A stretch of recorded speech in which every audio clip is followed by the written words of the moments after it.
Well, good morning and welcome to the channel. I've got this Vermeer TM700 behind me that I'm gonna go back together with it. I got parts in for it. And if you're new here, you're just coming across this video, I bought this thing off an online auction. So my last video, I showed all the repairs needing to be done and what it was costing me to get it up and going again. So, and it was working before I tore it down, but it wasn't gonna last long.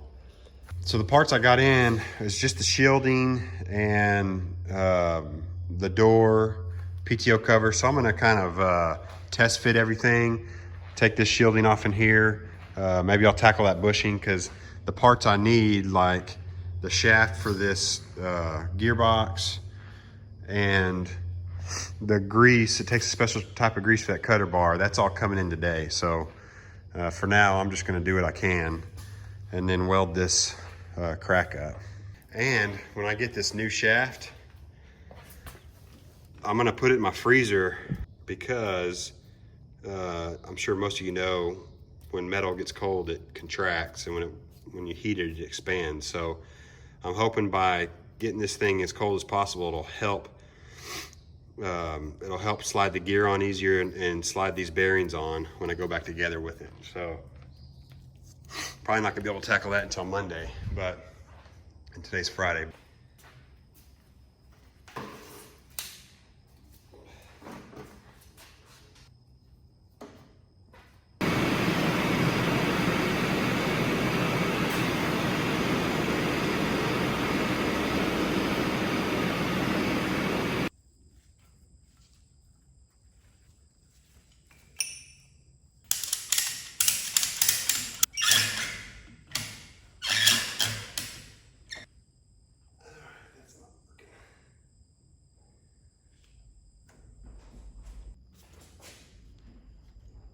That's not gonna work. A couple of things, I'm afraid there's a lot more weight on it than I had thought. I'm afraid the strap could break, and that ratchet strap, it's not a come along. I don't know what I was thinking. I really need a come along, but. So I'm gonna go to plan B here. All right, well, I ended up just putting a jack underneath the cutter bar and raising the cutter bar up, and it took the weight right off of here. So I'm gonna change things around. Knowing I can do that, I'm gonna move this cutter bar back to where the strap is underneath this tongue. That way I can use a strap on this tongue. This tongue should be nowhere near as heavy as this cutter bar. So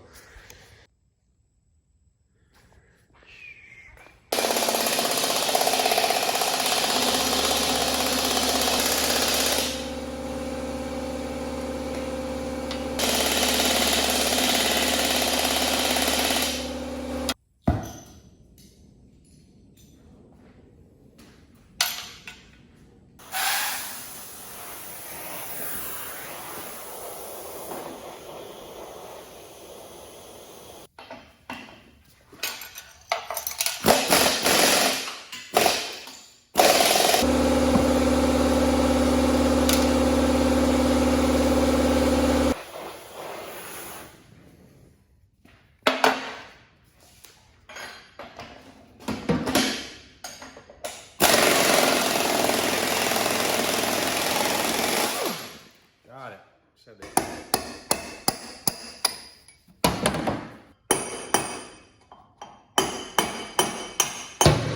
Look at that. That bushing is toast. Let me pop this down. I'd say it's worn out.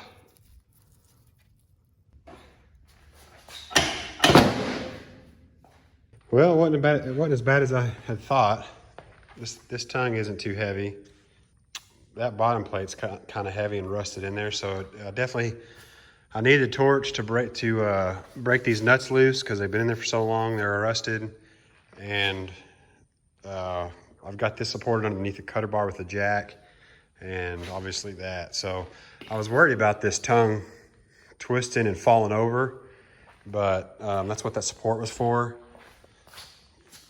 I kind of thought it might try to fall back that way, but it didn't.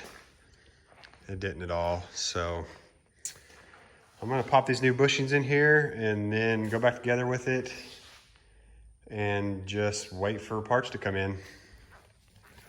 You can see the bottom one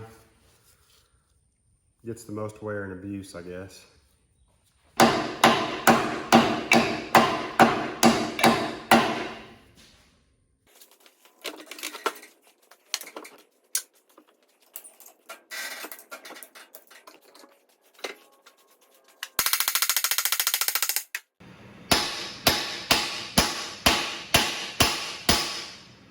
So these things are a little bit delicate. You don't, if you notice that last one, I hit the edge of this and kind of bent it up. So I found a socket that I'm going to use as a guide or a punch.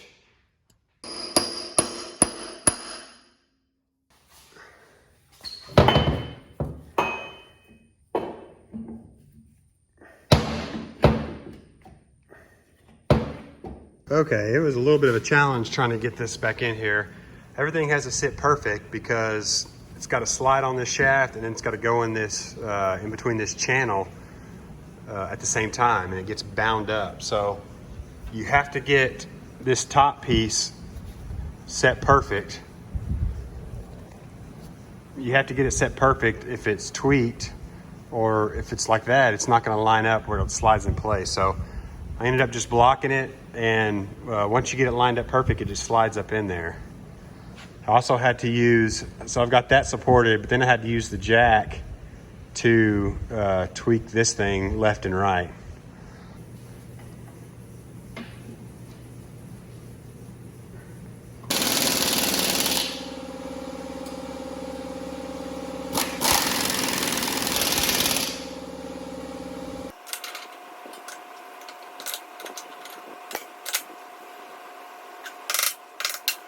All right, it looks a lot better. Now it's sitting like it should be. Got another, let's see. Hopefully get another 10 years out of that bushings.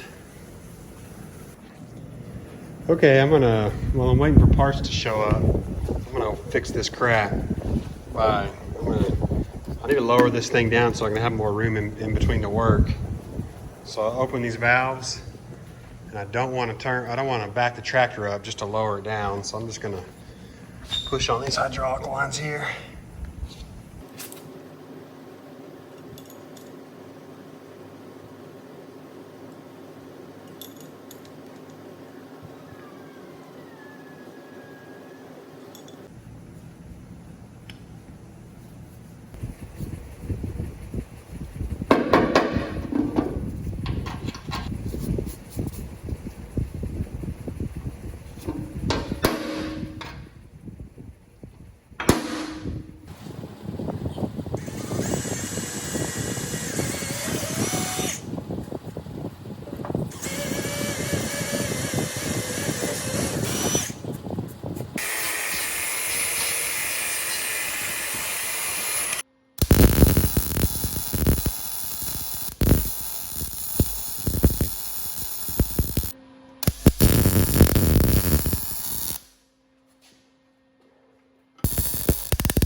Well, here's the grease I was looking for.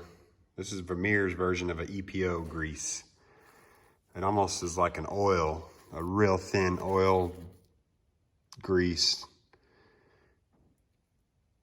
Doesn't have any kind of numbers on it, but this is the number 0 type grease.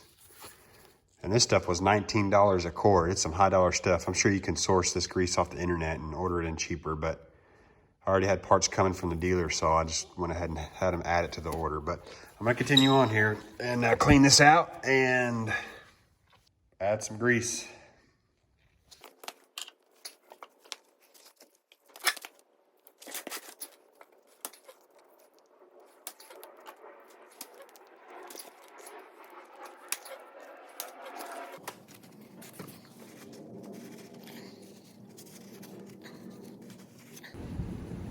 You can see this stuff is almost like an oil.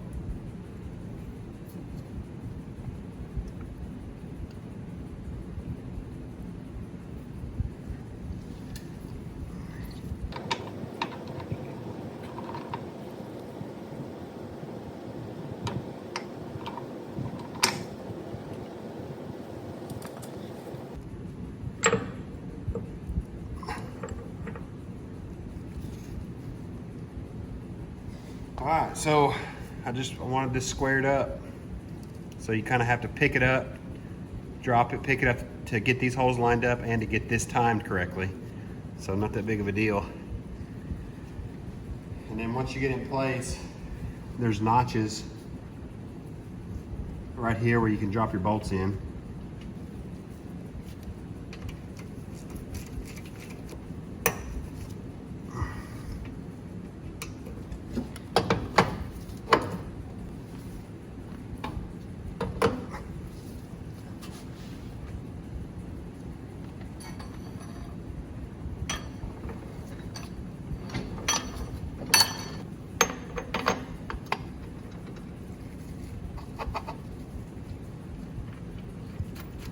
The manual says to torque these top nuts to 111 to 185 foot-pounds, or between 111 and 185 foot-pounds. So I've got my torque wrench set at 120. I'm gonna torque it down. If the hole's lined up for that castle nut, then I'm good. If I need to go more, I'll keep torquing it more and more. And I think that's why they have such a broad range of a torque spec. And those little Allen sockets that hold the cap down, those are 26 foot-pounds. So I'm probably a little bit more than that by doing it by hand, but I'm good to go for that.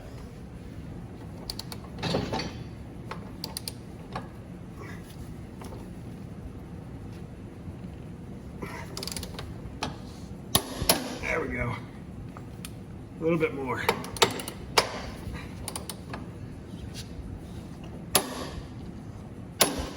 There. Had to wedge a block in here to be able to torque it.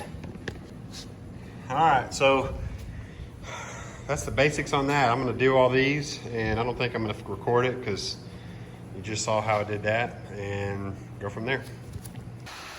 Six of these hats take grease, but this one here takes gear oil. And right here in the back, that's the plug to drain this out. And the instructions say to tip the cutter bar, tip it back as far as you can, drain all the oil out, and then refill it. I tipped it forward a little bit and then refilled it until gear oil started running out that plug, and then I put the plug in it. And that takes an 80-90 gear weight oil, according to the manual. This thing is nice and cold. It's been in the freezer for a couple of days. And I do that because some of you may know that when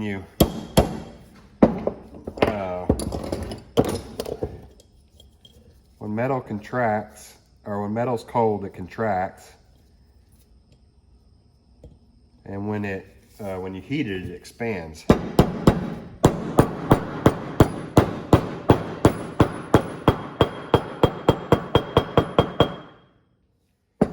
So I'm hoping by doing that, it'll help press this gear on. And then what I did to make sure the teeth go back in the right direction is I put a mark to know which side the gear goes on, and then it's got to face this direction for the key inside.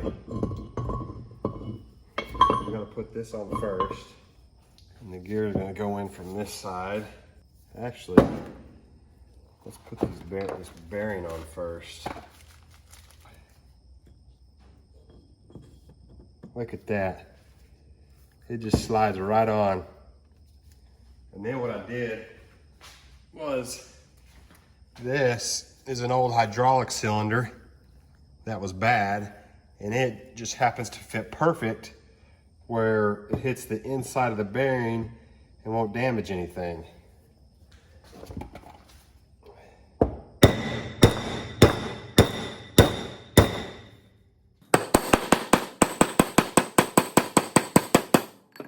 Slide this sucker on.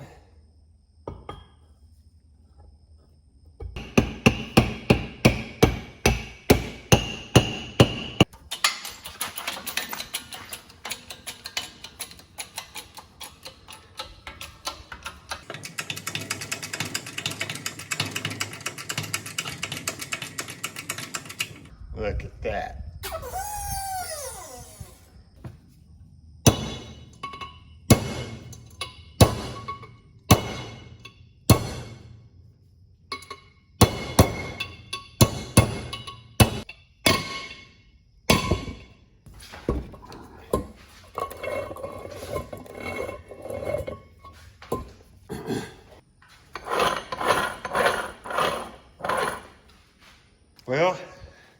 I got it all set in place, new shaft.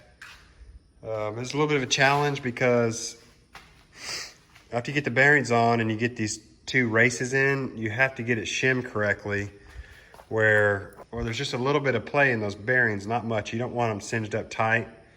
So that was a little bit of a challenge.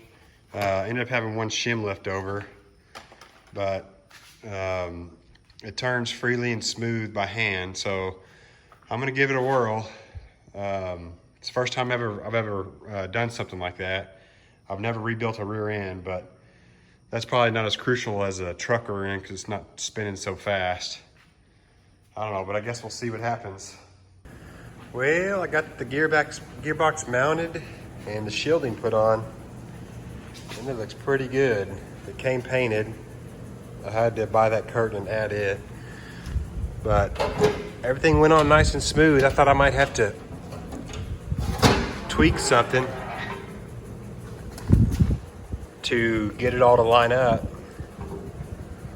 but this is that shielding that goes around that inner U-joint that keeps hay from wrapping up.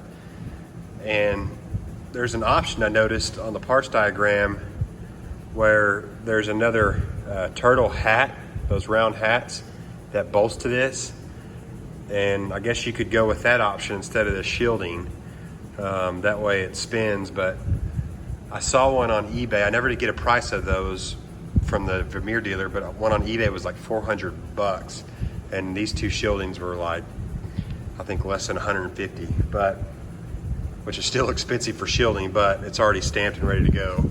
The nuts are welded to it, and painted. So anyways, I got all that shielding on, everything lined up great.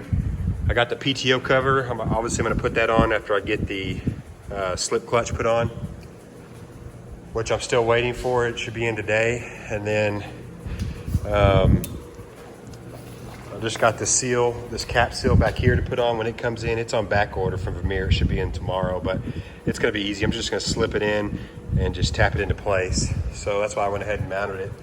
I wanted to make sure all the shielding fit and lined up and I didn't have to tweak the unit to get it all to fit. And then I may just lightly sand all this rust and give it a shot of paint on the top like I did up here in the front to make it all look good again and slow the rust process down so I can get more years out of it. And then also, we're getting so much rain right now that second cutting is gonna happen probably the next couple of weeks on 40 acres. So I'll get to get this thing out and use it for the first time this year.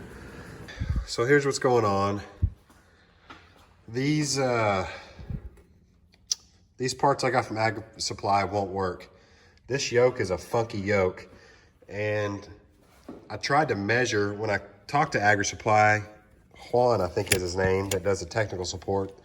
When I talked to Juan, all this was still assembled, and I had measured, I had ballparked it with it still together like that, and I thought I had the measurements pretty damn close. Well, this thing is a little bit smaller in diameter, so but it's longer than this U-joint. So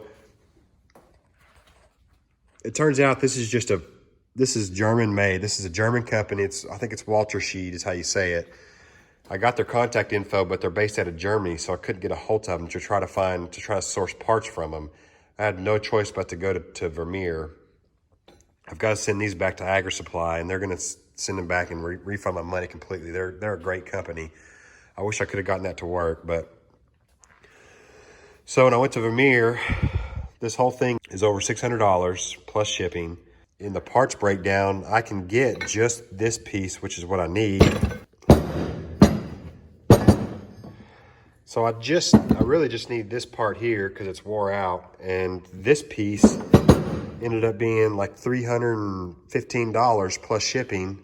And then I thought, well, if I got it apart, I might as well replace these clutch packs, and I would have been up over $400 by the time it's all said and done for a half rebuilt unit. So I just ordered everything. I got the whole complete slip clutch assembly for over $600, and then I got a new U-joint coming too. So I really didn't have that much of a choice, and it is what it is. So my total now for this thing, I'm up to $1,900 in parts, and then I paid $3,000 for it. So I'm in it about $5,000. It's still cheaper than buying new. It's still cheaper than buying a low hour used unit. I'm sure I'll get, 5 years out of this thing. Cutter bar's in great shape. That's all that matters. That's the most expensive part, I would think. And the frame is solid. There's no other cracks in the main structure. So I'm just gonna end the video here. The parts aren't gonna be until next week. And then during second cutting, I'll get this thing out and I'll show y'all how it turned out. Well, actually, I think my next video, I'm gonna pull this loader off. Matter of fact, I'll probably do one video where I'm pulling this loader off. I'm gonna run the tractor without the loader on it for my next cutting, because I don't need it anymore. I don't need this loader to unload the 3-point mower and then load it back up off the trailer. So I'll do a video on removing this loader and then using this thing for second cutting on 40 acres. So I guess I'll end the video here, and until the next video, I'll see y'all next time.